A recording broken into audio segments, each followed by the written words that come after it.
Dulu kalau boleh di-spill kan, honor jadi guru honorer itu zaman Akang sabaraha? Waduh. Ini segelas kopi aja nggak cukup. 7.500 Per jam kan? Iya. Ini pelajaran buat semua bahwa bekerja ke luar negeri itu harus lewat jalur yang formal gitu. Kemudian negara tujuannya harus jelas. Mau di sana mau bekerja apa dan harus punya skill gitu. Skill ya. Kan bisa dilihat oleh masyarakat. 6 bulan saya ngapain aja. Saya dipilih lagi atau tidak itu masyarakat tuh gampang. Lamun kapake selama jadi anggota gitu. based kinerja. Jadi insya Allah masih pasti ada harapan ya. Siap.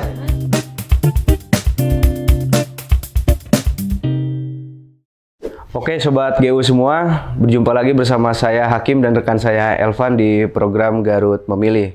Sobat GU, hari ini kita kedatangan salah satu anggota DPRD Provinsi Jawa Barat yang menurut saya beliau ini merupakan anggota dewan yang unik ya.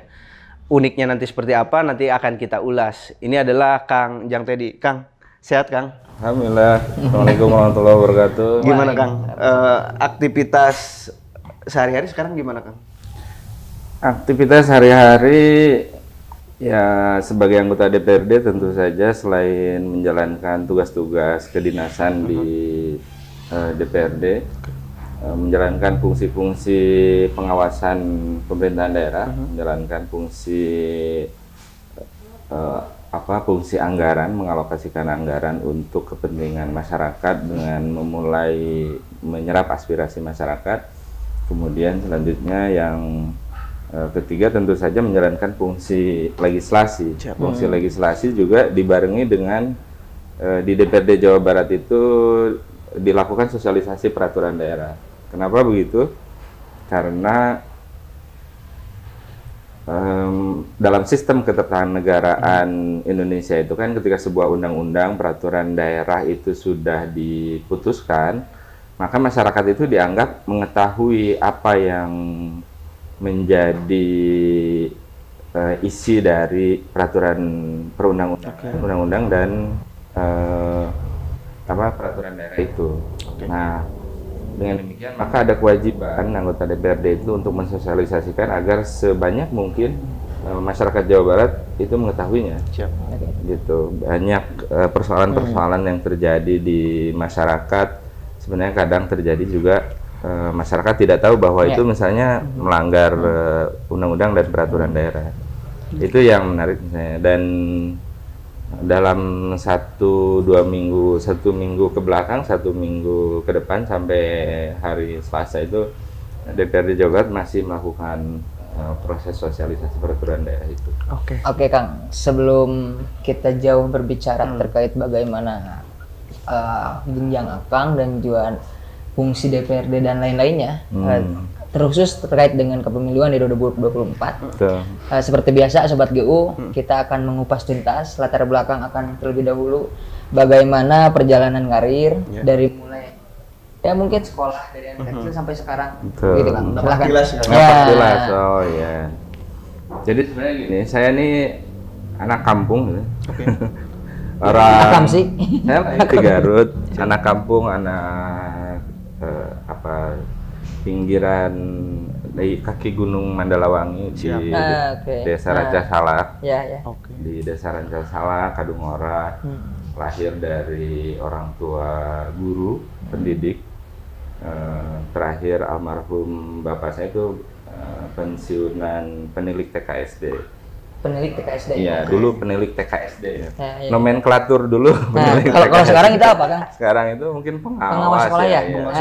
Iya, pengawas kalau nggak salah gitu. Sekarang kan di KCD pendidikan lah gitu. Korwil gitu. Korwil. Nah, sekarang bapak almarhum itu Pak Kosim penilik TKSD.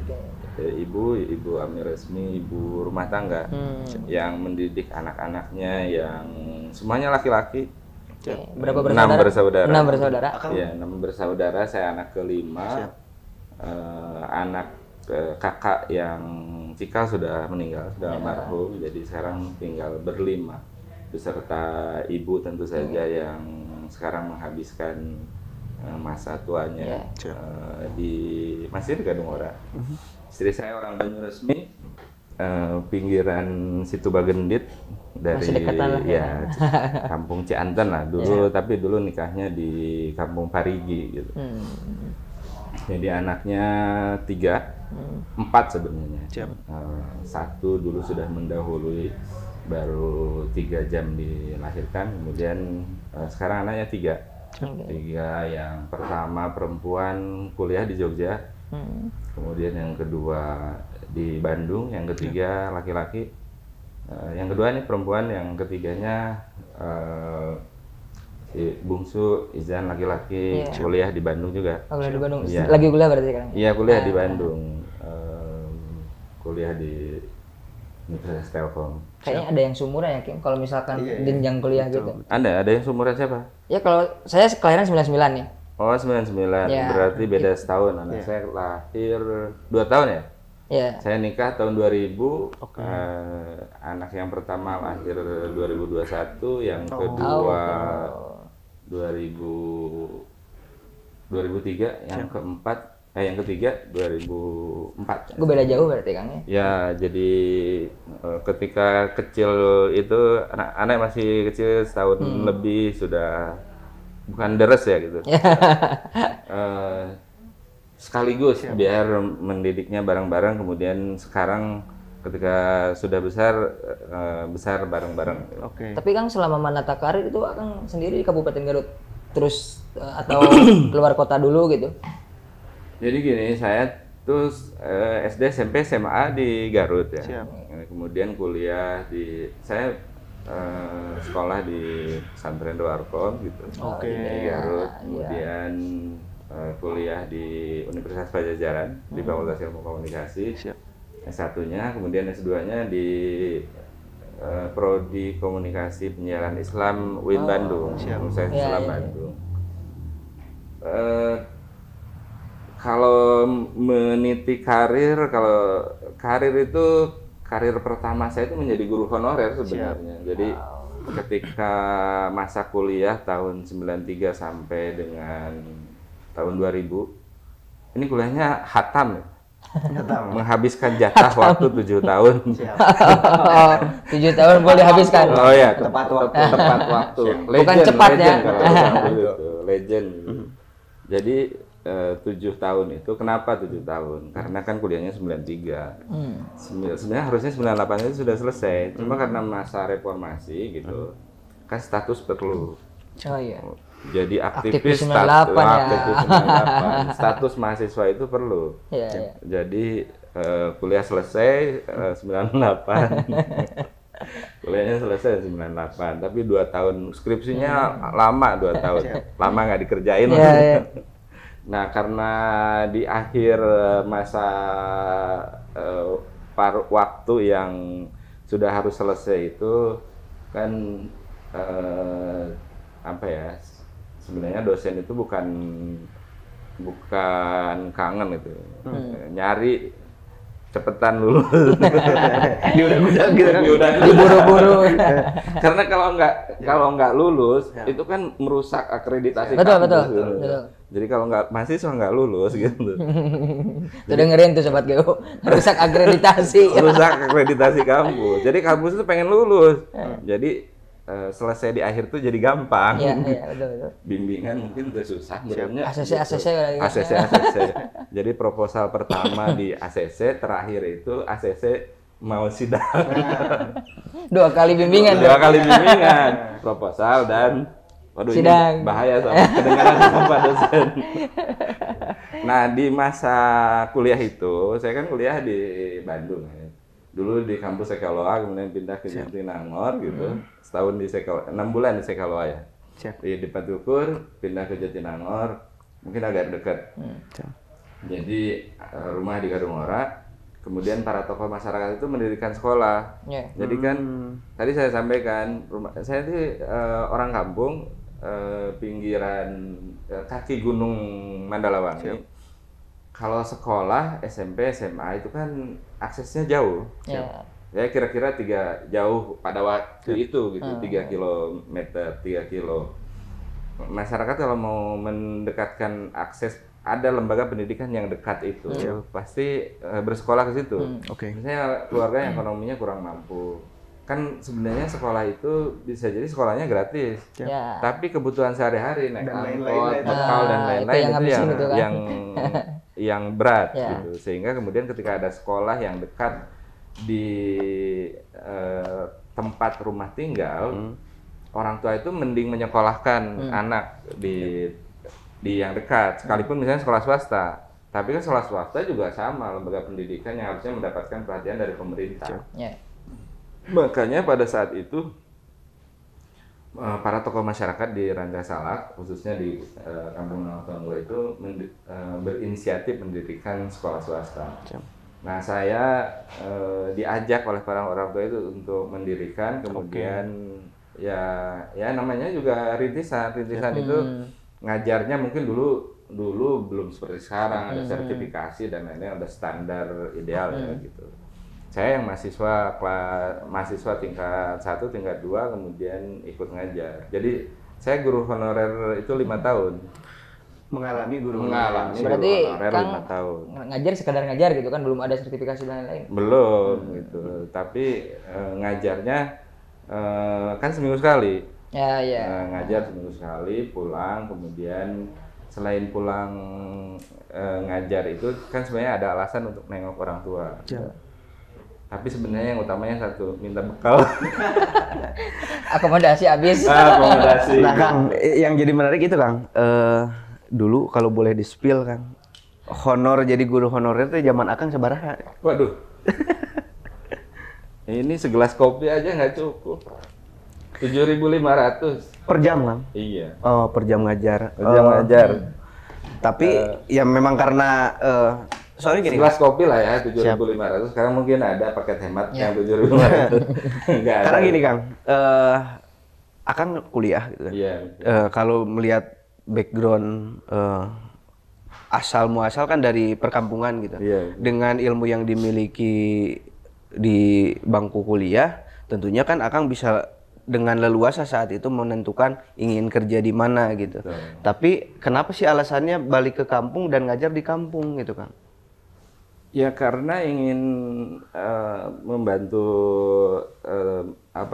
meningkatkan akses, mendekatkan akses pendidikan tempat lahir itu ke tempat tinggal para orang tuanya yang pada saat itu mungkin tingkat perekonomian masyarakat itu ketika ada sekolah yang dekat dengan rumahnya, masyarakat akan memilih lembaga pendidikan yang dekat karena kan bisa jalan kaki gitu. Kalau ke Kadungora bisa 3 km itu jalan kakinya jauh atau harus naik angkot gitu.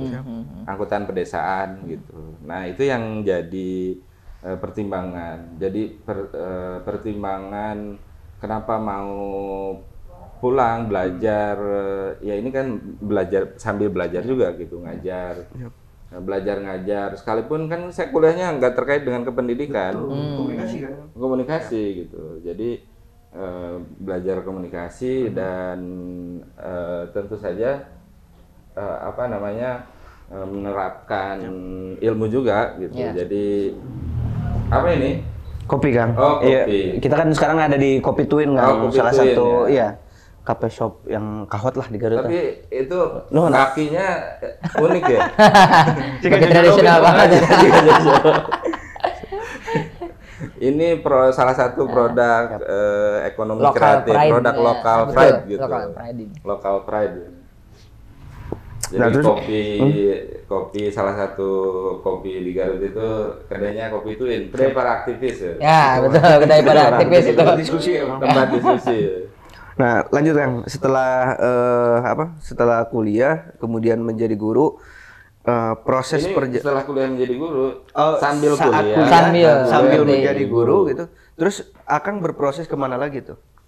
ya berprosesnya kan menjadi aktivis mahasiswa, menempa diri, belajar berorganisasi Sampai kapan itu Kang berorganisasi? sampai sekarang.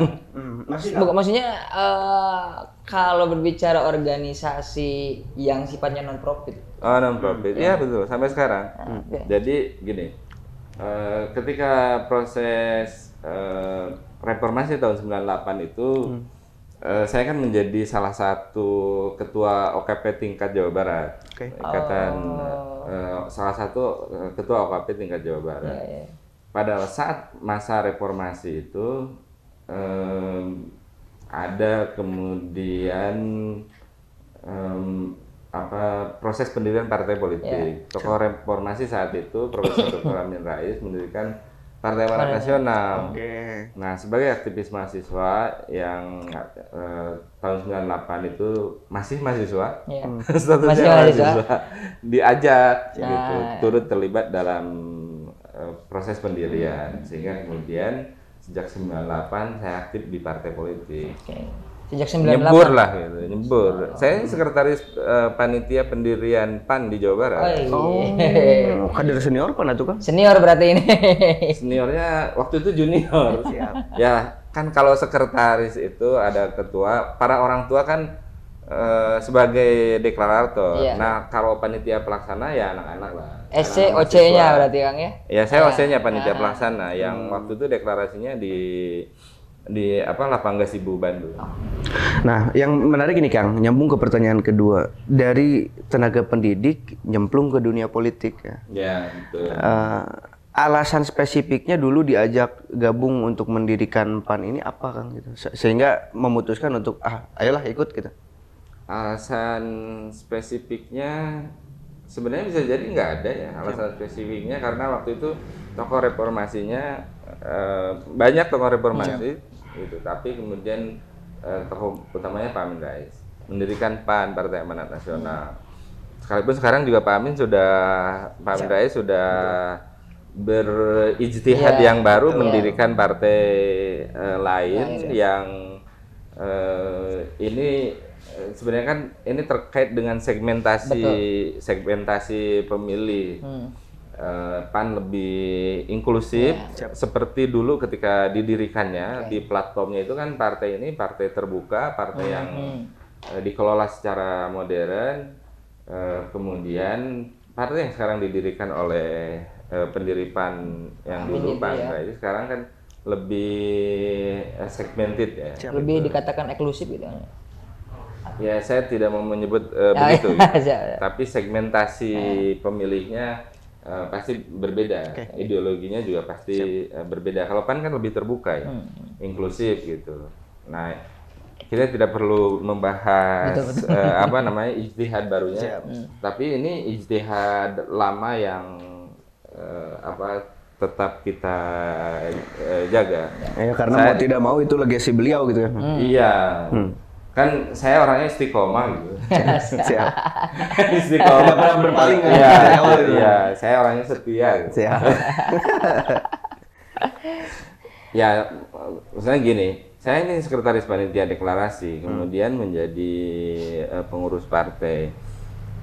Pada saat itu nggak terbayang saya sebenarnya menjadi calon anggota legislatif gitu ketika 98 itu. Jadi kan ketika pemilu 99 saya nggak nyalek karena masih mahasiswa saat itu.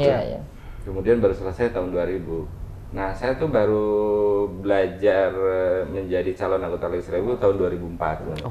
Tahun 2004, kemudian pernah juga menjadi pengganti antar waktu tahun 2008 sampai 2009. Nah, 2009 nyalon lagi, belum berkesempatan terpilih, 2014 nyalon lagi, sama 2019 nyalon lagi.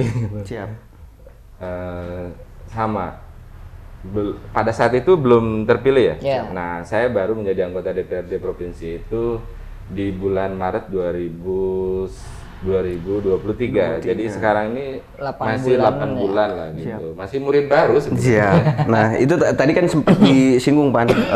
Menurut saya Kang Jang tadi ini adalah anggota DPRD yang unik. Itu kenapa unik? Karena memang statusnya sebagai PAW ya Kang. Ganti antar waktu. Gitu. Mungkin saya melihat perbedaan Kang antara yang sedari dulu gitu kan dan Akang gitu kan. Akang ketika misalnya pertama kali ditetapkan sebagai PAW itu langsung gaspol gitu. Ada beberapa hal lah karena saya sebagai jurnalis gitu, ada beberapa kasus yang memang langsung Akang tangani gitu Kang. Ya memang gini, Saya tuh dilantik tanggal 6 Maret ya. Saya nggak tahu ini takdirnya. Saya itu dulu pernah menjadi guru honorer, 5 tahun menjadi guru honorer.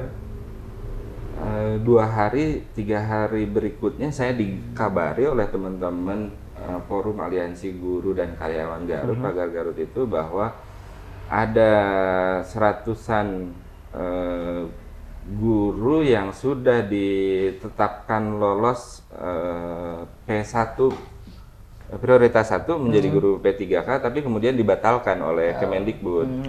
Itu. Nah, di tanggal 10 Maret itu saya ingat bertemu dengan para guru P1 yang sudah lolos itu kemudian dibatalkan oleh Kemendikbud. Betapa kemudian seorang guru honorer yang menunggu lama sudah dinyatakan lolos P1, P3K, kemudian dibatalkan. Ini kan seperti warga Kabupaten Garut, Kecamatan Pamulihan yang kemarin sudah berangkat umroh gitu, sudah walimah safar berangkat ke Jakarta, kemudian batal berangkat umroh. Jadi umrohnya cuma sampai ke Jakarta aja. Kalau bahasa anak sekarang itu di prank kan? Oh, di prank. Nah, ini guru-guru P1, P3K yang dari Garut itu jumlahnya kalau nggak salah 27-an ya, yang di Garut ya. Yang se-Jawa Barat itu ada sekitar 100-an. Itu dibatalkan gitu. Kan betapa kemudian miris kalau waktu itu flashback ke belakang, saya ketemu dengan para guru itu, mereka mungkin sudah syukuran gitu, kemudian karena sudah lolos P1, P3K, kemudian misalnya oleh sekolah asalnya sudah diberhentikan. Ya, kenapa diberhentikan? Karena sudah lolos dan akan mengajar di sekolah lain, tiba-tiba dibatalkan. Ini bayangkan, sekalipun dijanjikan 1 tahun kemudian akan ditempatkan otomatis kan harus menunggu. Terus gimana kalau misalnya setelah diberhentikan dari sekolah asal, menunggu ilmunya jadi mandek kan gitu, karena tidak ngajar, mencari sekolah baru yang harus bukan perkara sulit. Jadi waktu itu saya merasa bahwa takdir saya itu pernah mengalami menjadi 5 tahun guru honorer itu. Tugas pertama saya itu adalah memperjuangkan para guru honorer yang nasibnya kemudian menjadi tidak jelas ya. Kemudian setelah itu bersama dengan para guru-guru honorer, memang alhamdulillah kan sekarang akhirnya kemarin terakhir ada 3.300-an guru honorer di Kabupaten Garut itu kan diangkat menjadi guru P3K. Buat saya sih ini kebahagiaan tersendiri ya. Jadi ketika teman-teman para guru honorer itu diangkat menjadi guru P3K, satu sisi kesejahteraan mereka menjadi meningkat. Karena kesejahteraan meningkat itu ngajar di kelas itu kan menjadi lebih konsentrasi. Ketika guru honorer belum diangkat ke guru P3K, insentifnya masih terbatas, pasti dia memikirkan bagaimana pendapatan keluarga itu, pendapatannya itu bisa menutupi kebutuhan keluarga. Nah, jadi memang sisi lain bisa disebut misalnya itu sempat menguras APBD gitu. Tapi kan ini juga APBD dalam rangka pembangunan sumber daya manusia Kabupaten Garut. Jadi kalau visi Kabupaten Garut itu Garut maju, takwa sejahtera gitu. Garut maju itu, majunya sektor pendidikan itu adalah salah satu penyokong utama. Jadi Garut maju itu dengan SDM yang harus dengan SDM berkualitas. SDM berkualitas itu tidak mungkin diciptakan oleh guru yang kesejahteraannya tidak terjamin. Kalau guru-guru honorer yang sekarang menjadi penopang sekolah-sekolah itu, karena kan ASN terbatas nih. Biasanya di satu sekolah itu guru ASN-nya 1, 2. Nah, yang 4-nya guru honorer. Kalau mereka kemudian tidak mengajar, kan menjadi repot sekolah itu. Jadi menurut saya bersyukur teman-teman guru honorer yang kemarin sudah diangkat menjadi P3K di Kabupaten Garut itu sekitar 3.300-an ya gitu. Alhamdulillah, tentu saja berterima kasih kepada pemerintah pusat dan pemerintah daerah, termasuk teman-teman guru, teman-teman asosiasi guru ya, Hmm. forum forum aliansi guru dan karyawan Garut yang mengawal supaya proses alih status dari honorer ke P3K ini lancar gitu. Cek kesehatannya semuanya dikoordinir, ini lebih memudahkan sebenarnya. Kemudian selanjutnya setelah itu ketemu dengan bukan kasus ya, saya ini kan komisinya komisi 5. Ya. Komisi 5 itu mitra kerjanya pendidikan, kesehatan, tenaga kerja, pemberdayaan perempuan, perlindungan anak, kemudian pemuda olahraga, kemudian sektor budaya gitu, sektor kebudayaan, pariwisatanya di komisi lain. Ini sektor budaya itu erat kaitannya dengan pariwisata yang sebenarnya ini menjadi modal ya di Kabupaten Garut itu, modal alam yang diberikan oleh Allah itu, ini perlu dikelola. Termasuk ya teman-teman generasi muda di Kabupaten Garut yang saya kira luar biasa ya, teman-teman generasi muda yang sangat kreatif gitu, yang fokus di pengembangan ekonomi kreatif, pelaku seni budaya. Nah, yang kedua itu saya mengadvokasi warga Garut, seorang perempuan yang bekerja ke luar negeri tidak melalui jalur prosedur. Dulu mungkin pernah ingat kasus Ella Lastari, Ella Lastari, warga Kabupaten Garut yang berangkat ke luar negeri ke Saudi. Kemudian hilang kontak dengan keluarganya, dikabarkan dapat kabar mengalami kekerasan oleh majikannya. Nah, ternyata setelah ditelusuri kan Ella ini berangkat melalui jalur non prosedural. Ketahuannya dari mana? Dari visanya itu kan visa ziarah, bukan visa kerja. Kemudian berangkat ke Saudi itu, sementara Saudi itu kan negara tujuan yang sudah tidak boleh ditutup sejak 2015 kalau nggak salah. Untuk bekerja di jalur sektor non formal, di sektor domestik. Ini kan kemudian kita cek misalnya ke panitia pemilihan luar negeri yang di Riyadh, yang di Riyadh itu ternyata tidak terdaftar, dan setelah diperiksa dokumennya memang betul gitu. Visa ziarah itu kan berlaku hanya 3 bulan. Ini berapa tahun? Dia berangkat bulan Oktober, berarti kan Desember sudah habis. Sejak Januari 2023 itu dia sudah menjadi warga negara ilegal gitu. Iya, betul. Nah, ini maksudnya kan peringatan untuk warga Kabupaten Garut agar ketika bekerja ke luar negeri itu harus melalui jalur yang prosedural, kemudian punya skill gitu, betul. punya skill, negara tujuannya jelas agar kemudian gampang menelusurinya. Kalau dengan bekerja ke luar negeri dengan skill yang dimiliki itu pasti gampang menelusuri, dan tentu saja kan salary-nya, take home pay-nya lebih besar kalau skill. Kalau sektor domestik itu ada ketidakpastian, gitu ya. Ketika bekerja di sektor domestik itu tentu saja ini menjadi persoalan tersendiri ya, kalau tidak ada jalur yang tidak prosedural itu gitu. Nah, tapi alhamdulillah dengan kita suarakan gitu, disampaikan di rapat paripurna DPRD Provinsi Jawa Barat. Kemudian pada saat itu Pak Gubernur Jawa Barat Kang Ridwan Kamil itu merespon gitu, sehingga menginstruksikan ke bawahannya, termasuk ke pemerintah daerah Kabupaten Garut. Jadi Dinas Tenaga Kerja Kabupaten Garut itu menelusuri, akhirnya kemudian melaporkan ke Badan BP2MI, Badan Perlindungan Pekerja Migran Indonesia.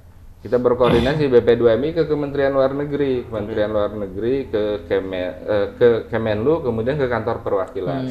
Ditelusuri, dan berkat juga ini disuarakan oleh teman-teman media di Kabupaten Garut dan menjadi viral, mungkin juga sampai ke Saudi. Akhirnya singkatnya Ella bisa dipulangkan ke Garut. Saya waktu itu jemput ke bandara bersama istri, menjemput Ella, dan sekarang Ella kabarnya sudah menjalani kehidupannya di Garut gitu. Siap. Dengan 2 anak kecil yang ditinggalkannya saat itu gitu. Oke. Ini jadi kalau yang tahu kasus Ella ini jadi menarik karena Ella sendiri sempat dikabarkan hilang kan dari rumahnya. Ternyata memang setelah ditelusuri oleh Kang Jang dan kawan-kawan, Ella itu justru disekap dulu ya? Iya betul, disekap. Disekap oleh majikannya gitu. Jadi bukan kabur Ellanya, disekap berdasarkan penuturannya gitu. Nah, sedikit Kang. Waktu itu sebenarnya ada satu hal. Waktu itu ada momentum sebenarnya, momentum pemerintah pusat, presiden menginstruksikan ke Kapolri untuk menindak semua tindak pidana perdagangan orang gitu. Ini yang waktu itu sebenarnya momentumnya ada. Betul. Si Ella ini sekarang sudah bekerja gitu kan? Sudah, kabarnya seperti apa Kang? Kabarnya sekarang sudah menikah lagi, domisili di Lembang katanya. Istri suaminya salah satu pegawai hotel di Garut. Oke. Sedikit aja Pan. Menurut Akang pribadi, Ella ini kan bukan satu-satunya orang Garut, orang Indonesia yang berangkat menjadi TKW di luar negeri dengan jalur yang unprosedural. Biang keroknya kan apa sih Kang sebetulnya? Apakah karena memang masyarakatnya belum teredukasi? Apakah iming-iming dari si para oknum itu? Oknum yang memberangkatkannya itu menggiurkan gitu Kang? Ya kompleks ya. Problemnya kompleks. Mungkin persoalan ekonomi juga gitu. Kemudian pekerjaan di dalam negeri, kemudian di luar negeri dijanjikan penghasilan yang lebih gitu. Kan sebelumnya Ella juga sudah bekerja di salah satu pabrik di Kabupaten Garut. Tapi karena kebutuhan menghidupi anaknya menjadi single parent, orang tua tunggal, punya anak 2 usia 2,5 tahun, kembar gitu, kebutuhannya meningkat sehingga kemudian dijanjikan pekerjaan di luar negeri. Problemnya ya tentu saja ada yang menawari. Yang menawari ini sebenarnya malah bukan lembaga resmi ya. Nah ini yang menjadi persoalan tersendiri, tergiur lah gitu. Masyarakat belum teredukasi bahwa bekerja ke luar negeri itu harus melalui jalur yang formal itu. Tapi ditemukan Kang, itu oknumnya? Ketahuan, sebenarnya ketahuan gitu. Tapi penanganan berikutnya kan ketika saya sudah memulangkan, ketika Ella sudah memulangkan Ella, penanganan berikutnya kan ditangani oleh pihak yang berwajib. Berwajib. Tapi penelusuran awal sebenarnya ada. Jadi oknum yang bekerja di luar negeri juga di sini ada agennya, ada agennya di rekruternya, ya promotornya lah, promotornya gitu. Nah ini yang harus hati-hati masyarakat terhadap tawaran bekerja di luar negeri yang non prosedural, perorangan, tidak resmi, ini harus berhati-hati. Jadi kalau misalnya yang resmi itu perusahaannya terdaftar, membuat kartu kuning di Disnaker Kabupaten Garut, prosedurnya jelas ya, gitu. Membuat surat kelakuan baik, SKCK-nya di Polres Garut. Kasus Ella ini kan ditelusuri, kartu mencari kerja, kartu kuningnya tidak ditemukan di Disnaker Garut, SKCK-nya tidak dibuat di Polres Garut gitu. Berarti nembak kan, karena ditemukan sebenarnya di Jakarta atau di luar Garut lah gitu. Sehingga kemudian dia bisa berangkat ke luar negeri, bisa membuat paspor gitu. Nah ini kan dipastikan tidak prosedural gitu. Ini pelajaran buat semua bahwa bekerja ke luar negeri itu harus lewat jalur yang formal gitu. Kemudian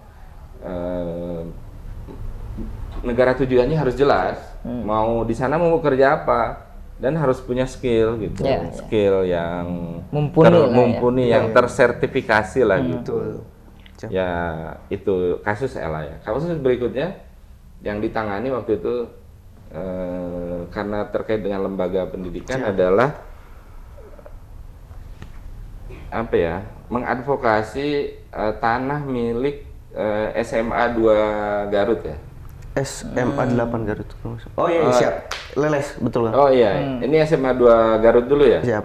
SMA 2 Garut itu lokasinya di Leles. Betul. Nah, SMA 2 Garut Leles itu punya tanah. Siap. Tanah yang sertifikatnya atas nama Dinas Pendidikan Pemprov Jabar diperuntukkan untuk kepentingan SMA 2 Garut. Tapi itu ada di seberang sekolah di samping pom bensin Leles. Pada saat itu ada di atas tanah milik SMA 2 Garut itu ada lahan didirikan bangunan-bangunan liar. Siap. Kalau nggak salah 10 sampai 12 bangunan liar, kios-kios disewakan. Siap. Bayangkan disewakan 8 juta per bulan. Siap. Kemudian 8 juta per tahun. Siap. Kali 12 kios atau minimal kali 10 kios, 80 juta. 80 juta itu. 80 juta. Itu tidak masuk ke sekolah, tapi ke pihak Pribadi, ketiga, ya. ke pribadi. Sementara sekolah memerlukan tanah itu. Ya, ya. Nah, ini juga kita advokasi, kita sampaikan advokasi juga bisa dilakukan oleh anggota dewan. Betul. Ya, gitu. Kan anggota dewan tugasnya bicara. Siap. Ya, betul.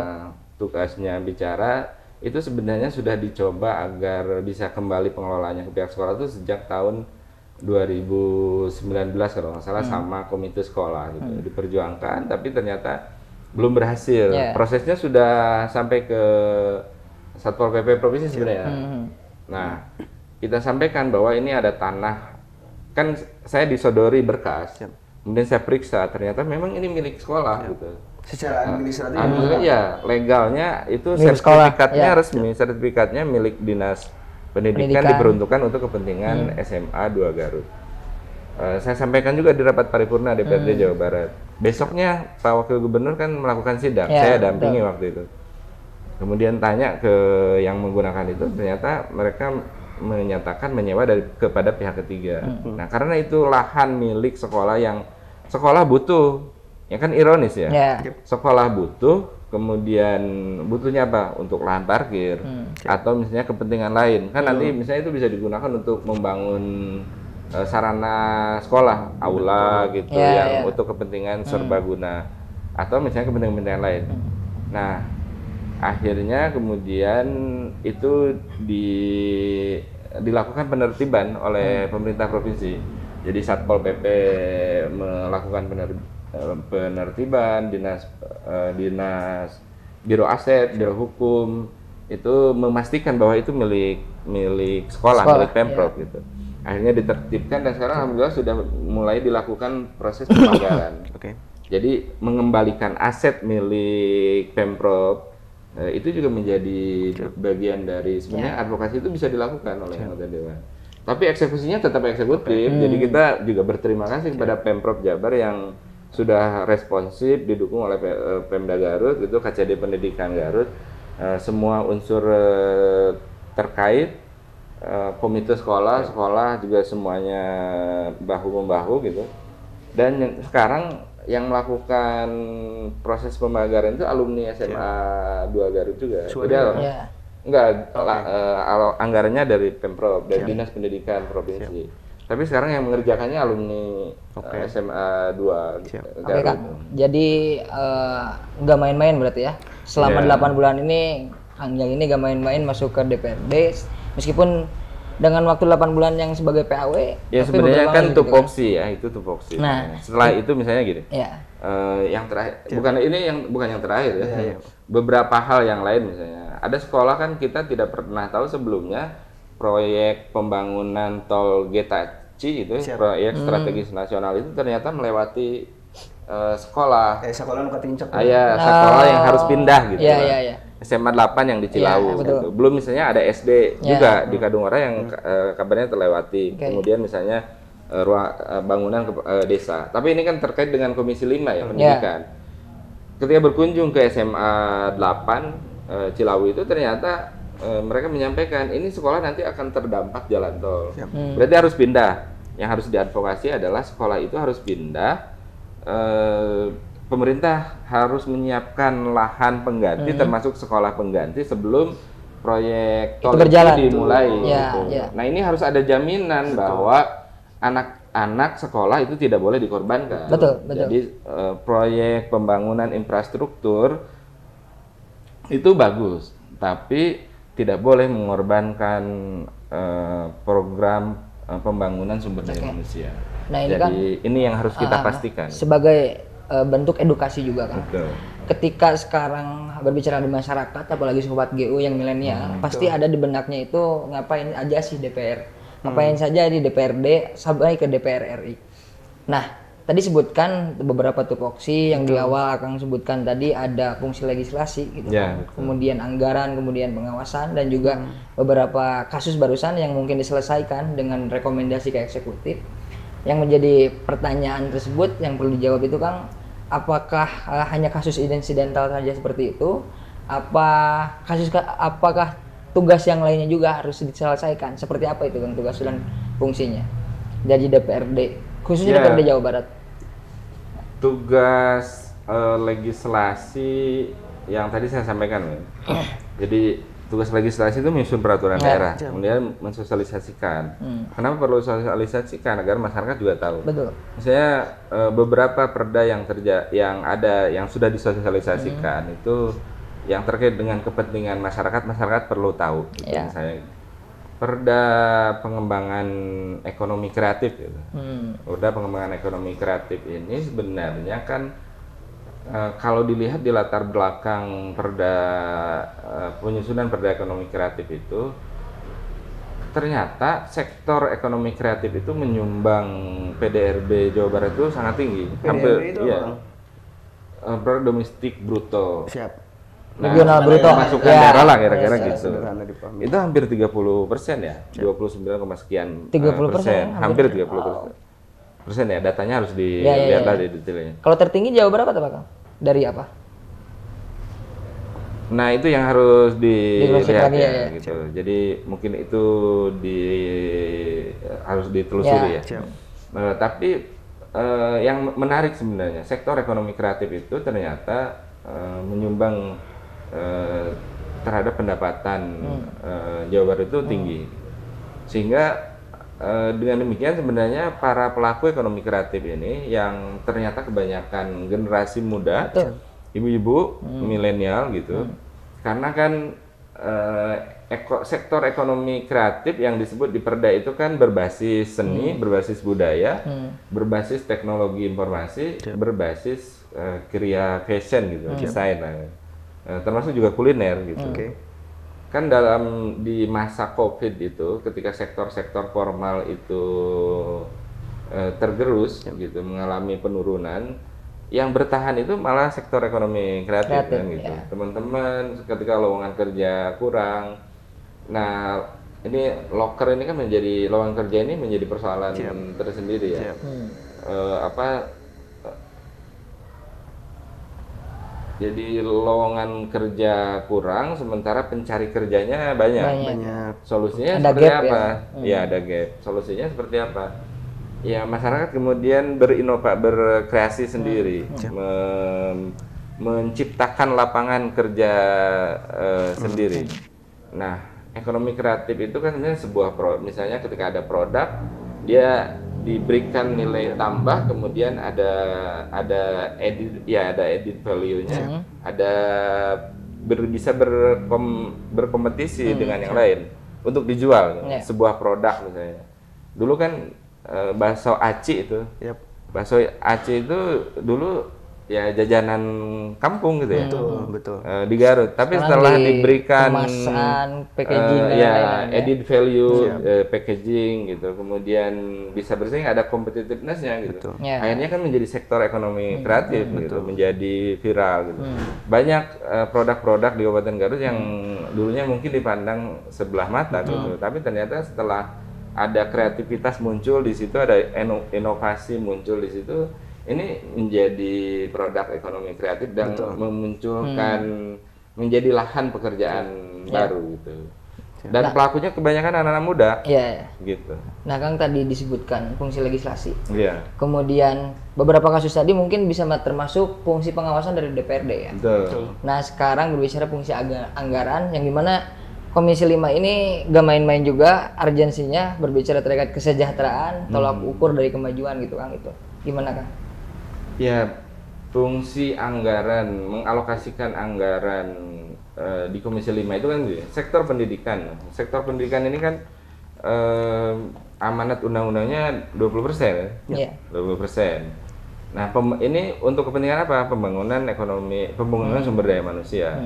Mengalokasikan anggaran untuk kepentingan pendidikan di Kabupaten Garut ini juga memang harus dikawal. Salah satu contoh misalnya yang di advokasi dan kemudian nanti maksud saya ini ke depan harus dikawal. Zen, problem ketika dalam masa penerimaan siswa baru itu banyak masyarakat yang ingin menyekolahkan anaknya itu tidak tertampung di sekolah yang ada. Saya dulu pernah dapat laporan dari masyarakat, pengaduan dari masyarakat misalnya di daerah Cikajang, Cisurupan, Cigedug ya. Waktu itu sempat masyarakat bilang mau demo ke DPRD Jawa Barat. Kenapa? Karena di sana di Cikajang itu ada sekolah negeri, di Cisurupan ada sekolah negeri.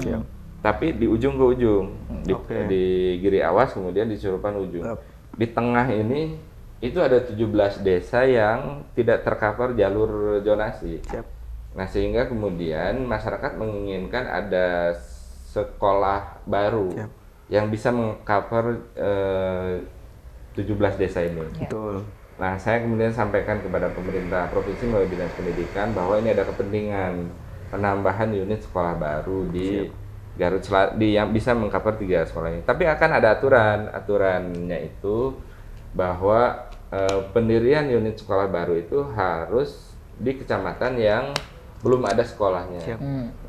Mungkin ini bisa bergeser sedikit. Nah, di antara Cikajang, Cisurupan itu ada kecamatan lain yang belum ada SMA negerinya. SMA Cigedug. Bukan SMA Cigedug, kecamatan Cigedug. Nah, tapi ada syarat. Pemerintah sudah harus ada lahan gitu. Nah, ini yang mungkin mudah-mudahan diusahakan oleh Pemda Garut dengan skema penggantian lahan yang digunakan oleh Pemda Garut untuk kepentingan lain. Yang ini juga terkait dengan kepentingan masyarakat Garut. Program sentra IKM Cabe kan gitu, yang di Desa Mekarsari itu.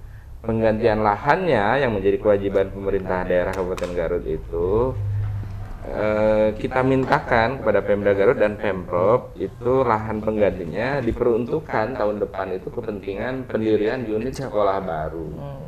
Ini kan prosesnya itu dari kegiatan reses, menyerap. Ini salah satu contoh ya, menyerap aspirasi masyarakat, ada kebutuhan masyarakat terhadap sebuah sekolah baru, kemudian misalnya masuk ke tahapannya, ini tahapan fungsi anggaran, reses, kemudian ada kebutuhan, kemudian misalnya nanti di tahun depan itu setelah lahannya ada, itu dialokasikan anggaran untuk pendirian sekolah baru. Atau misalnya yang sekarang itu saya kan mengusulkan ya, bahwa karena banyak sekolah-sekolah yang ruang kelasnya sudah tidak layak untuk digunakan gitu, maka dialokasikan anggaran untuk kepentingan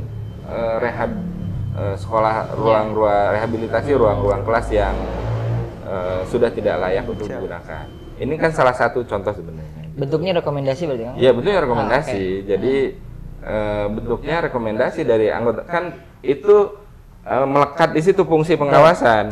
Anggota dewan itu melakukan pengawasan melalui aspirasi yang disampaikan oleh stakeholder terkait, misalnya sekolah-sekolah. Kemudian misalnya juga ada sekolah yang kurang ruang kelasnya. Misalnya gini, sekolah itu rombongan belajarnya sudah 36, tapi ternyata unit kelasnya itu hanya 33. 3 kelasnya dari mana? Biasanya sekolah mensiasati lab yang ada digunakan untuk kelas, Iya, iya. perpustakaan digunakan untuk kelas. Ini berpengaruh kemana? Berpengaruhnya ke kualitas Iya, pendidikan kan, yang tadi ada lab menjadi Ini tidak nggak ada, digunakan. Ini sebenarnya awalnya dari mana? Ya karena masyarakat membludak atau misalnya karena sebuah sekolah melakukan inovasi, kemudian misalnya masyarakat menjadi tertarik untuk menyekolahkan sekolah tersebut, sehingga masyarakat orang tua berminat. Contohnya mana?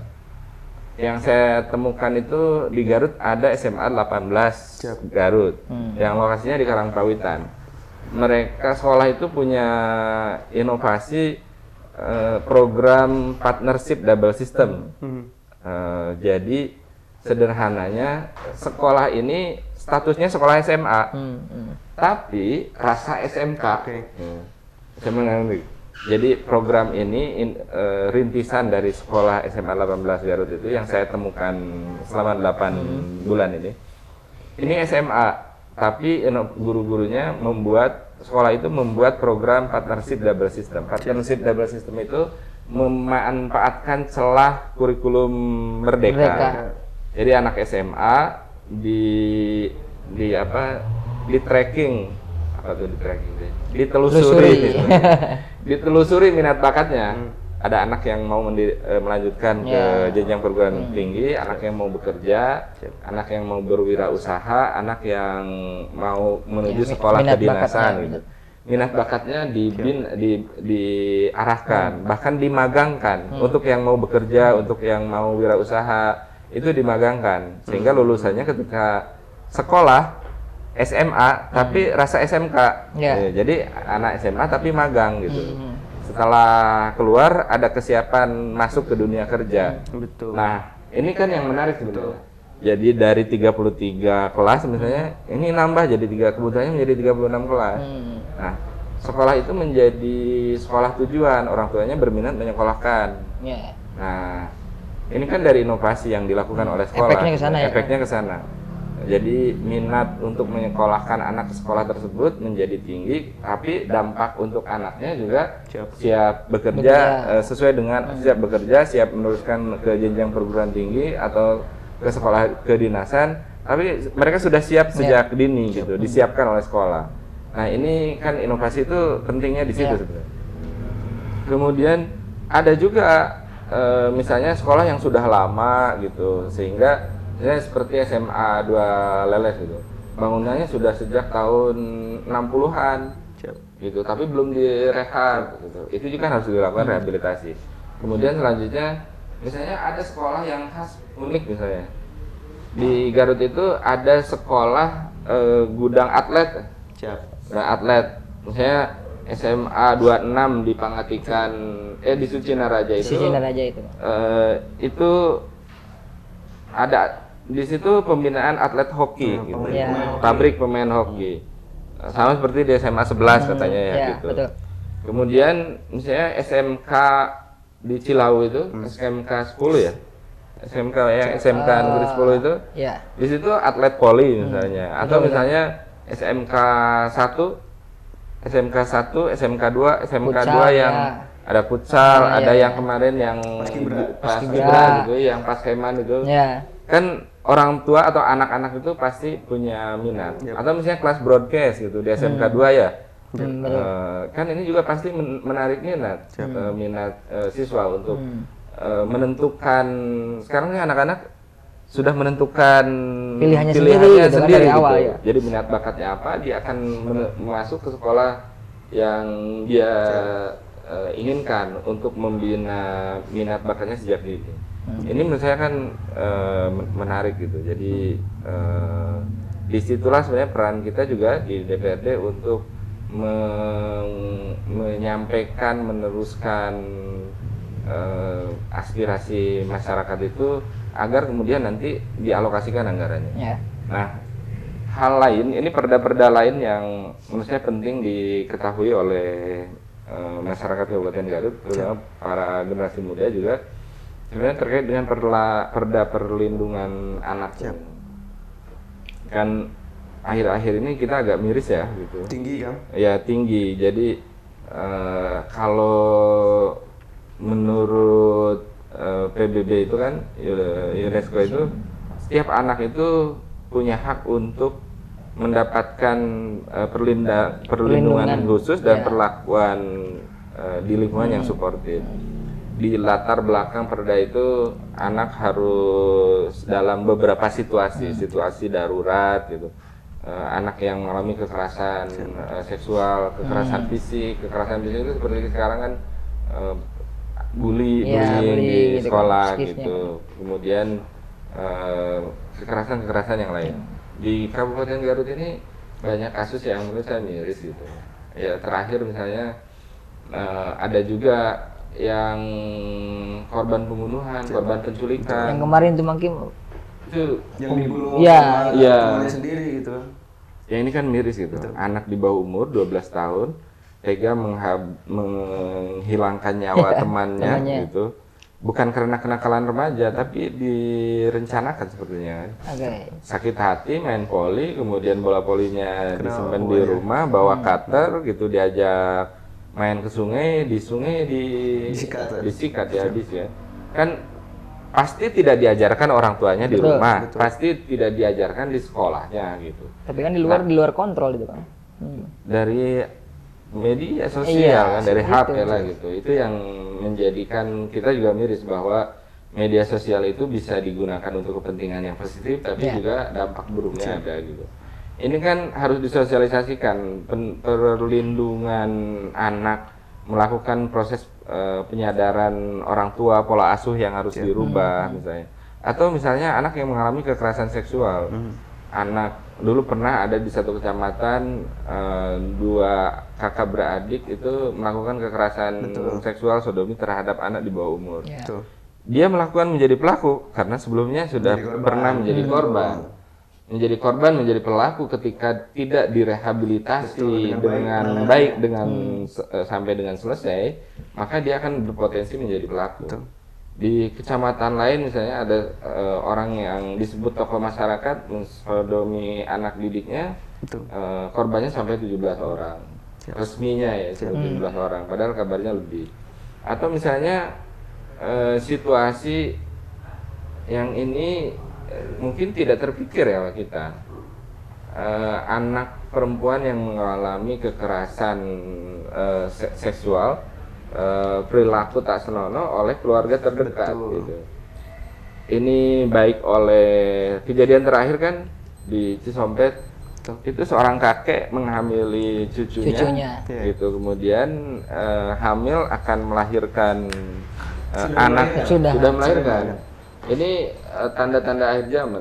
Terakhir di Pangatikan misalnya bapak yang mencabuli anaknya sampai 33 kali, kemudian anaknya diancam, udah setahun ketahuan oleh gurunya gitu ketika akan ujian. Atau anak disabilitas misalnya. Atau misalnya terakhir ada situasi ketika sebuah lembaga pendidikan tidak memiliki meja kursi, maka itu kan sebenarnya anak itu belum mendapatkan hak pendidiknya dalam lingkungan yang suportif. Anak disabilitas juga sama. Anak disabilitas itu misalnya dia kan harus mendapatkan pendidikan di lingkungan yang mendukung. Kalau diasuh oleh kakaknya Aldi yang di Malangbong itu, kalau diasuh oleh kakaknya Agung yang anak lulusan SMA Madrasah Aliyah gitu, dia kan pasti ngasuhnya bisa bisa gitu. Tapi kalau ini dipisahkan dalam artian ditempatkan di sekolah, di sekolah di Gria Harapan di Pabel Dinsos Jabar, ya ini kita advokasi ke sana gitu. Kemudian Agungnya ini kan mendapatkan bantuan sosial, dia bisa berusaha, dia diberikan modal usaha. Inilah sebenarnya ketika kita menyuarakan, maka eksekutif juga memberikan perhatian. Jadi saya kira tugas-tugas legislatif itu sebenarnya tugas bicara itu, eksekusinya tetap di eksekutif. Tapi yang terpenting menurut saya untuk masyarakat Kabupaten Garut bahwa pembangunan sebuah daerah itu tidak bisa dilaksanakan oleh satu pihak saja. Jadi harus bekerja sama seluruh stakeholder. Jadi kerjasama untuk mencapai sebuah visi Kabupaten Garut yang maju takwa sejahtera itu harus kolaborasi. Ada kerjasama pentahelik kan disebut gitu, kerjasama antara pemerintah daerah, pemerintah daerah itu kan eksekutif legislatif. Ada dunia usaha, ada akademisi, organisasi masyarakat. Dan yang terpenting teman-teman media massa, teman-teman media massa yang menyuarakan, sehingga kemudian kalau ini sudah bisa bekerja dengan baik, visi Kabupaten Garut, Garut Maju, Takwa Sejahtera itu insya Allah bisa tercapai. Tapi yang paling penting menurut saya keberadaan teman-teman generasi muda ini penting juga. Misalnya teman-teman generasi muda yang menjadi para pelaku ekonomi kreatif, atau misalnya terakhir ini ada teman-teman paguyuban Mojang Jajaka Garut yang menyelenggarakan pasang giri Mojang Jajaka, ternyata visinya jauh ke depan. Jadi mereka tidak bukan sekedar duta gitu, tapi ini mereka punya program Sabah Karya, Sabah Budaya, Sabah Wisata. Ini kan mereka menjadi agen-agen promosi wisata Kabupaten Garut. Jadi paguyuban Mojang Jajaka Garut ini sebenarnya kan bisa bekerja sama dengan teman-teman generasi muda, para pelaku ekonomi kreatif untuk mempromosikan ekonomi Garut, ekraf di Kabupaten Garut dengan wisata Kabupaten Garut. Gitu. Jadi Mojang Jajaka itu nggak hanya cantik jeung kasep gitu Kang, tapi memang punya visi gitu kan? Iya. Saya melihat ya. Jadi waktu pas final Moka itu, saya pikir akan sebentar gitu. Saya hadir pada kira-kira jam 8 pembukaan itu. Itu baru selesai dari 40 itu diseleksi menjadi ada finalis. Itu sampai jam 1 malam, sampai jam 2 malam baru selesai. Ini kan berarti sebenarnya kan serius. Jadi ada kecerdasannya, ada sisi pemahaman tentang budaya Garut, ada pemahaman tentang seni budaya Garut, pemahaman tentang pariwisata Garut, pemahaman terhadap kuliner Garut gitu, pemahaman terhadap banyak hal. Kemudian ya makanya kemudian ada Mojang Jajaka kategorinya beberapa gitu kan, kategorinya banyak gitu. Jadi tidak sekedar ya dipilih berdasarkan fisik saja, tampilan fisik gitu. Tapi ternyata kecerdasan itu. Saya melihat kalau misalnya jurinya banyak 5 gitu, kemudian pemilihannya rentang waktunya lama, ini kan berarti memang ada keseriusan gitu. Dan ada visi juga di teman-teman paguyuban Mojang Jajaka Garut. Mereka ingin berkontribusi untuk kemajuan Kabupaten Garut juga gitu. Tapi gini Kang, karena kan ya punten-punten mereka misalkan dari kawan-kawan Mojang Jajaka ini sekarang kan terstigmakan naon sih gawena gitu kan. Apa sih fungsinya gitu. Tapi kalau dengar cerita dari Akang tadi mereka memiliki visi, lantas apa sih sebetulnya yang menjadi kendala gitu Kang di situ? Ya kan memang persepsi awalnya gitu. Kemudian kan teman-teman ini merasa bahwa mereka juga nggak mau seperti itu, distigmakan seperti itu, sehingga membuat yang namanya paguyuban Mojang Jajaka Garut. Mereka punya visi ke depan bahwa paguyuban Mojang Jajaka Garut juga tidak sekedar menjadi duta ketika ada kegiatan-kegiatan, tidak sekedar hadir gitu kan. Hadir protokoler saja. Tapi yang tadi saya sebut misalnya mereka punya program Sabah Karya, Sabah Budaya, Sabah Wisata. Misalnya gini, contoh yang mereka sampaikan, Kang katanya, kita ini punya aset wisata. Misalnya situ Bagendit ya, yang ditetapkan sebagai destinasi wisata internasional. Di situ infrastrukturnya sudah bagus, infrastruktur wisatanya ya. Ada amphitheater di situ. Mereka ingin amphitheater itu dioptimalkan, tidak sekedar misalnya jadi tempat acara seremonial, tidak sekedar tempat selfie-selfie gitu. Tapi misalnya begini, generasi muda Garut, jadi paket wisata itu misalnya dibuat sebutlah misalnya kan di situ ada legenda, ada cerita nyindir. Dibuatlah sebuah drama misalnya, sebuah drama kemudian ada tentu saja ada hikmahnya ya gitu. Kalau Nyi Endit itu disebut sebagai janda kaya raya tapi kemudian pelit gitu, kikir gitu. Jadi Hikmahnya tontonan adalah gitu ya. jadi tontonan, jangan seperti ini. Maka kalau seperti nyindit, kikir, dampaknya seperti itu. Jadi, nah, ada hikmah yang diambil, dibuat drama misalnya, dibuat drama, kemudian pentasnya dipertontonkan gitu. Tapi yang datang anak-anak sekolah gitu, anak-anak SD. Jadi fungsi edukasinya ada. Atau misalnya gini, kalau paket budaya di sebutan pariwisata Bali gitu, itu kan wisata dengan pendukungnya budaya. Kalau misalnya gini, di amphitheater situ Bagendit itu misalnya ditampilkan, kalau kita tanya apa sebenarnya budaya Garut, misalnya apa, pencaksilat, atau misalnya calung, atau misalnya apa lagi, Surak Ibra gitu kan. Surak Ibra gitu, atau banyak hal lagi misalnya. Kan itu bisa jadi miniatur. Jadi ketika masyarakat dari luar itu berwisata ke Kabupaten Garut, kemudian dibuat paket budaya, di amphitheater itu ditampilkan, kan akan datang kembali gitu. Ini menurut saya menarik itu visi teman-teman Moka Garut itu gitu. Nah, ini kan yang jadi alhamdulillah dan menariknya Mang Kim, di Kabupaten Garut ini kan sudah mulai anak mudanya mulai peka terhadap hal-hal apa gitu kan yang menjadi perubahan, muncul gerakan-gerakan kolektif gitu kan.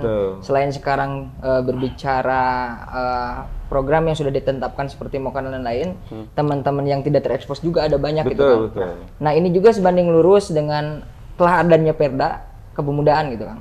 Di Kabupaten Garut itu nomor 2 tahun 2021 ya. Nomor 2 tahun 2021 tentang pemudaan. Namun yang jadi problemnya belum maksimal itu kan. Belum maksimal dalam eksekusi tentunya. Karena itu kira-kira apa yang menjadi hambatan? Ya, peraturan daerah itu kan dibuat untuk diimplementasikan. Betul. Ada kewajiban pemerintah daerah. Jadi memang pemerintah daerah juga harus berperan untuk mengimplementasikan sebagaimana perda yang ditetapkan itu. Gitu.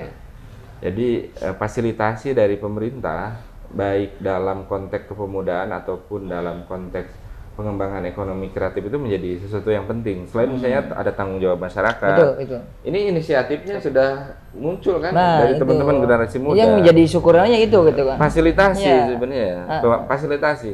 Fasilitasi dari pemerintah daerah, kemudian kerja sama stakeholder.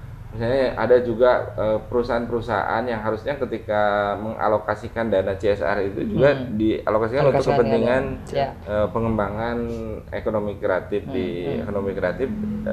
dan kepemudaan di Kabupaten Garut. Misalnya gini, kemarin saya dengar bahwa misalnya gini, saya dengar ada lomba video apa ya, juara kesatunya malah di Kabupaten Garut. Ya. Nah, itu yang sebenarnya talenta muda di Kabupaten Garut itu potensinya besar gitu.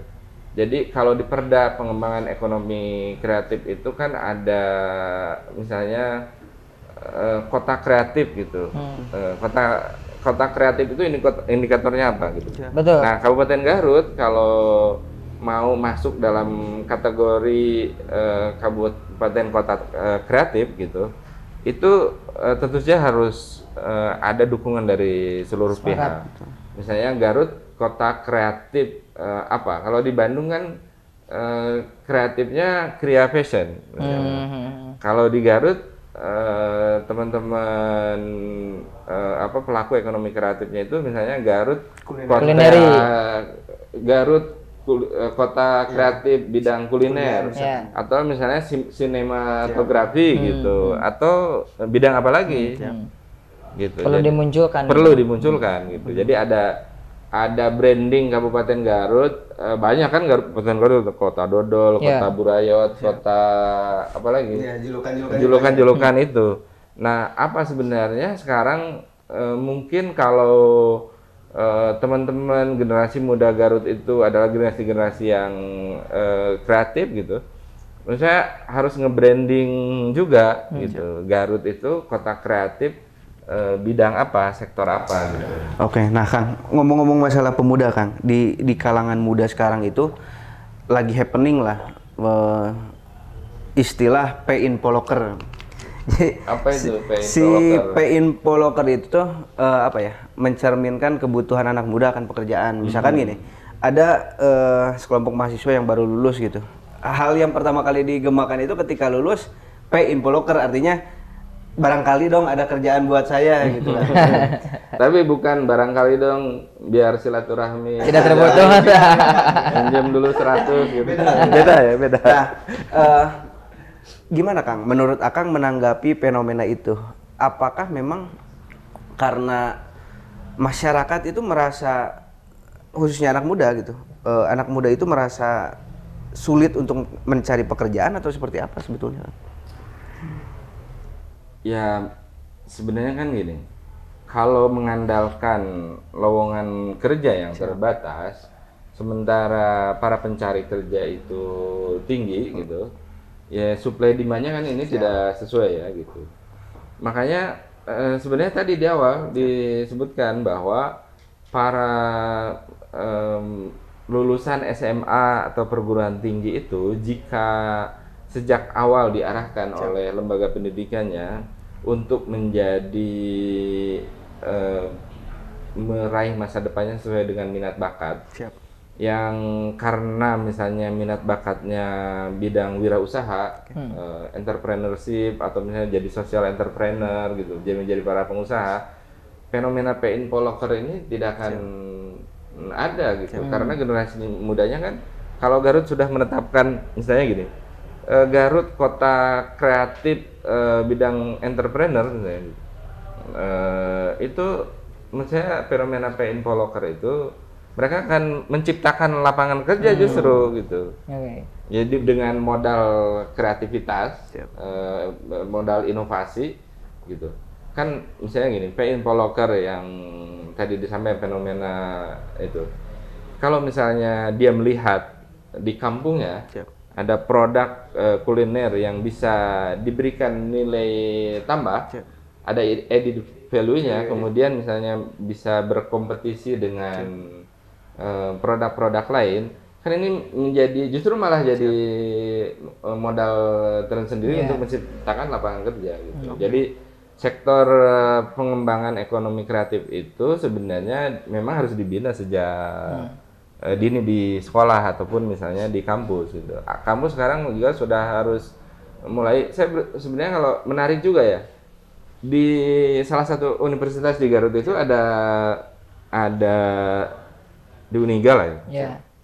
Ada prodi kewirausahaan gitu. Ya, itu ada prodi wirausaha lebih, justru itu fakultasnya. Iya, fakultas kewirausahaan. Ya. Prodinya apa ya itu? Prodinya baru bisnis. Oh, bisnis digital. Kan ini sebenarnya menarik ya gitu. Jadi ada pendekatan baru dalam membuat sebuah program studi gitu. Kan lulusan sekolah itu bisa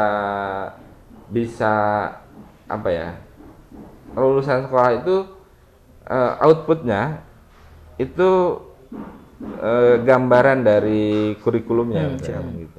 Jadi kalau di sekolah-sekolah di SMK itu sebenarnya kan apa namanya, kadang ada juga yang prodi apa ya, prodi yang sudah tidak sesuai dengan kebutuhan dunia kerja. Nah ini kan tergantung sebenarnya, memang harus ada inovasi, ada perubahan kurikulum. Misalnya prodinya tetap gitu, ini prodinya tadi kewirausahaan, tapi ternyata prodi apa di Unika itu? Gimana Kang? Yang prodi kewirausahaan di Unika itu? Bisnis digital. Bisnis digital gitu. Sekarang kan masyarakat jualan online itu ya butuh keahlian juga. Butuh keahlian juga. Gitu. Jualan tidak sekedar mengasongkan dagangannya gitu. Tapi mempromosikan sebuah produk juga dilakukan dengan digitalisasi gitu. Satu lagi Kang dari saya terkait dengan pencalonan Kang, karena memang tadi disebutkan nih track recordnya seperti apa di beberapa pemilu, jatuh bangunnya seperti apa, Betul. apa yang melatar belakangi di tahun sekarang mencalonkan lagi nih di tahun 2024 maksudnya. Ya, saya kira masih banyak PR yang harus kita kerjakan bersama ya. Saya sebenarnya gini, baru dilantik bulan Maret. Kemudian tahapan pemilu itu sudah dimulai bulan Mei gitu. Saya merasa baru aja jadi anggota DPRD gitu, sudah jadi status awalnya anggota gitu. 2 bulan kemudian sudah harus jadi calon lagi gitu. Jadi saya sebenarnya sampai dengan bulan November sampai belum ditetapkan menjadi DCT itu saya nggak mau nulis calon. Gitu. Saya Masih anggota. Oh, anggota DPRD. Baru 8 Nggak bulan seperti kan yang ya. lain. Jadi selama 6 bulan itu saya nulisnya itu anggota DPRD gitu. Bukan calon. Masa baru aja dilantik sudah menjadi anggota tiba-tiba harus jadi calon lagi. Ya, saya baru resmi mendeklar menjadi calon itu ya setelah ditetapkan di 28 mulai running lagi gitu. Ya, jika saya ini kenapa 6 bulan itu saya masih mau disebut, saya nggak mau nyebut calon gitu. Saya nyebutnya anggota. Maksud saya ini biar masyarakat menilai gitu. Masyarakat menilai selama 6 bulan itu saya ngerjain apa. Betul. Saya kan track record seseorang itu bisa dijadikan alasan masyarakat untuk menentukan pilihan gitu. Apakah selama 6 bulan ini kan bisa uji coba, kan bisa dilihat oleh masyarakat 6 bulan saya ngapain aja. 6 bulan saya bisa nggak memenuhi ekspektasi. Jadi referensi juga. Iya, menjadi referensi masyarakat untuk memilih. Jadi kalau misalnya selama 6 bulan itu saya tidak berbuat apa-apa gitu, menjadi anggota dewan yang biasa-biasa saja, tidak mengerjakan tugasnya sebagaimana tupoksinya, sebagaimana harapannya, masyarakat tentu akan menentukan pilihan. Diberi kesempatan, oke, ternyata tidak sesuai dengan harapan misalnya. Tapi kalau misalnya sudah 6 bulan, ternyata dilihat oleh masyarakat, saya bisa menjalankan tugas sebagai anggota DPRD yang misalnya bisa berkolaborasi, bisa melakukan bisa melakukan sinergi, kolaborasi. Saya energi, misalnya menangani kasus-kasus gitu. Kemudian bisa berempati dengan ini masyarakat. Jadi alasan juga buat masyarakat. Ya, saya bisa empati gitu. Kemudian saya bisa peduli dan bisa terlihat profesional gitu, menjalankan fungsi anggota DPRD. Maka insya Allah harapannya masih ada untuk bisa masyarakat menentukan nilai. Jadi memilih saya sebenarnya gampang, memilih incumbent tuh gampang sebenarnya. Menentukan saya dipilih lagi atau tidak itu masyarakat tuh gampang. Lamun kapake selama based on kinerja gitu lah. Based on kinerja. Jadi insya Allah masih pasti ada harapan ya. Siap. Ini pasti ada harapan. Maksudnya apalagi kan sekarang untuk mencari jejak digital seseorang itu gampang. Misalkan gitu. ketik aja misalkan di Google nama Injang Akang, Teddy gitu. apa aja yang muncul itulah betul, yang betul. intinya gitu Bang Intun ya kan. Ya silakan dinilai kinerjanya 6 bulan kemarin ya. Kan kemarin selama 6 bulan tuh saya nggak mau disebut calon. Siap. Anggota Saya anggota dong. Gitu. Ya, Masa baru 2 bulan sudah jadi calon lagi. 6 bulan itu dilihat kinerjanya. Lihat jejak digital. Gampang kan kalau teman-teman pemilih pemula gitu. Dalam menentukan Garut memilih ini, Garut memilih programnya Garut Update itu. Gampang menilai kinerja seseorang itu. Lihat, saya mah baru 6 bulan jadi anggota dewannya. 8 bulan misalnya. Tapi kan 2 bulan ini sudah harus jadi calon lah gitu. Lihat aja 6 bulan saya mengerjakan apa, kemudian menurut teman-teman anak muda, para pemilih pemula, generasi Z, generasi milenial, layak nggak saya untuk dipilih lagi dengan track record, dengan jejak digital yang ada. Kan gampang tinggal ditulis, ketik nama Injang Teddy gitu, kemudian ditanya ke Mbah Google, langsung ada track record, langsung keluar track recordnya gitu. Kalau tidak ada jejak digitalnya, Terus mau ngapain atau? Betul nggak? Iya. Kalau setelah 6 bulan kemarin ketika saya menjadi anggota, bukan calon. Ya. Sekarang mah sudah harus Calon lagi, harus berarti ya. calon lagi. Ya mungkin husnuzon aja, yang lain juga kerja cuman memang tidak terberitakan. Ah, itu. Betul, itu kan. Jadi Akang ini akan mencalonkan diri lagi di menjadi caleg anggota DPRD Jawa Barat. Calon anggota DPRD Provinsi Jawa Barat dari daerah pemilihan Jawa Barat Jabar 14. Dari Partai Amanat Nasional nomor urut 1. Jadi kalau misalnya sekarang hari Rabu itu nanti pemilunya kan pemilunya Ya, 14 juga. 14 juga, ya. 14 Februari. Ingat aja, Rabu biru maju. Motonya gitu. Rabu Jadi, biru maju. Rabu biru Kasih maju. pesan dulu buat sobat GU kan. Jadi Rabu biru maju itu ingat nanti hari Rabu 14 Februari 2024 cari kertas suara nomor warna biru. Hari Rabu cari kertas suara nomor warna biru. Lihat partai nomor 12, warna biru nomor partai 12 PAN gitu. PAN. Kemudian caleg nomor 1. Insya Allah kita akan tetap berjuang bersama-sama untuk visi tetap berjuang untuk Garut maju. Siap.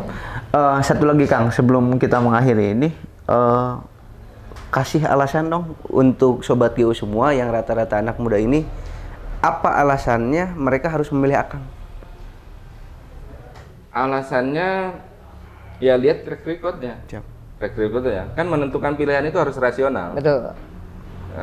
Lihat track recordnya, memperjuangkan sesuai gak dengan karakter kebutuhan teman-teman generasi muda, sobat-sobat milenial. Saya bisa nggak mewakili kepentingan kaum muda gitu. Jadi kan pemilih itu menentukan seseorang yang akan dipilih itu pasti sesuai dengan keinginannya, karakternya. Mungkin saya secara usia mah secara usia beda dikit lah sama Kang Senior Kang. Senior. Beda dikit lah sama Hakim sama Elvan ya. Gitu. Kan ini masih sama lah. Masih sama lah gitu. Jiwanya tetap harus muda. Jiwanya tetap harus muda gitu. Jadi jangan lihat saya sudah punya anak 3 dong. Ya karena memang untuk mewakili anak muda itu tidak harus anak muda juga gitu kan. Yang penting gagasannya pro anak muda. Pro anak muda gitu.